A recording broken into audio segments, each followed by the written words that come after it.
Welcome back to SB Nation. It's not often that you have a Hall of Famer in your studio, so we are truly privileged to welcome in Wade Boggs, Hall of Fame third baseman, all-around gamesman. How you doing? Great, Dan. It's great to be here. You are now you're affiliated with this fine company.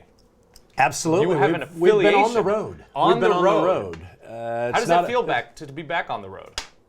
It's kind of tiring. Yeah, it is. You get off it for a little while. Well, you get off of it and take care of some grandkids. And right. But you're back on the road for A Day's Work, a series we do here at SB Nation now, where you're doing the jobs of stadium workers, guys that put in the time and the energy to make baseball games look as good as they do. So what was that like? What has the experience been so far? It's been wonderful. The behind the scenes of what goes on at a major league ballpark and how much time really is consumed by some of these ground crew guys and the preparation that a public address announcer will go into and the smells at a ballpark. We were in Baltimore with Boggs Barbecue and just absolutely phenomenal. And the unique feature that the Marlins Stadium had with the aquarium on the on-deck circle, and it's something that it's futuristic baseball. Yeah, and now we have aquariums in ballparks now, and we've really stepped into 2013. All right, so now, of course, the Hall of Fame is not something a lot of people can say that they're a part of. Now, with the years separated between the induction and now, is that something that you can actually look back on with any sort of sense of understanding about how big that was? It's monumental. Yeah.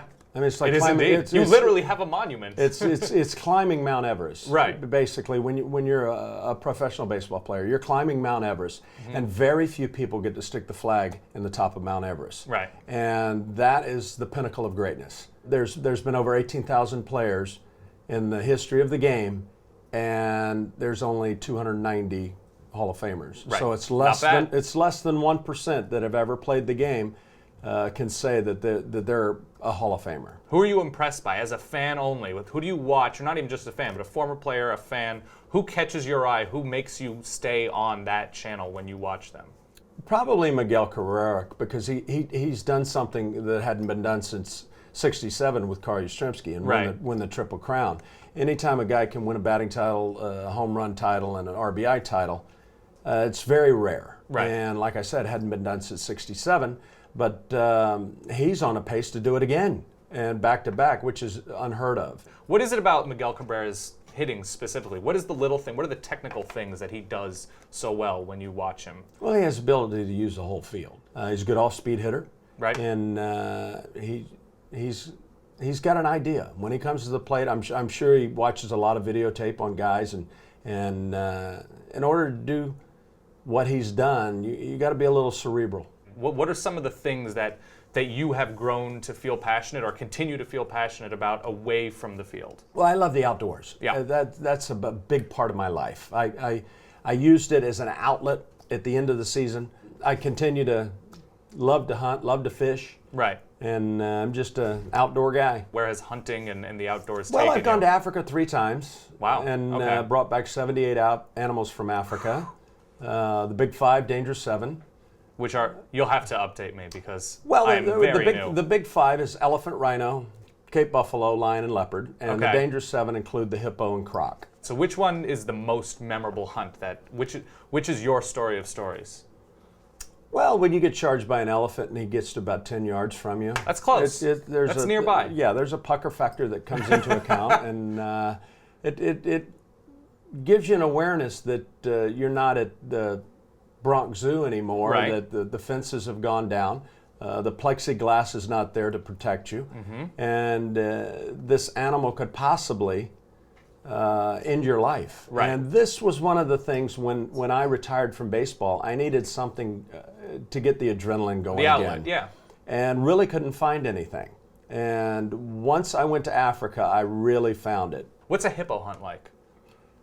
Well, the hippo hunt was, we had to walk out chest deep water to this sandy island, and this hippo had came in the night before and killed 5 villagers. What? And we were looking for a rogue hippo all by himself, and it was circumstance that we were in croc-infested waters, and we were walking out to this sand island. in chest deep water, and sitting rather with the camera going on this island, waiting for this guy to come up. And finally, he comes up and starts looking at us, and he's about probably 25 yards away. Jeez. And how big are we talking here? Hippos are probably in the neighborhood of 1,800 to 2,000 pounds. Okay. Just an absolute monster. Sure. And like I said, he had taken out 5 villagers the day before, and so they wanted him out of there. And when they call the great white Bwana, he comes. Wow. Well, his name is Wade Boggs, the host of A Day's Work here on SB Nation. Thank you very much for your time. Thanks, Dan. Been a pleasure.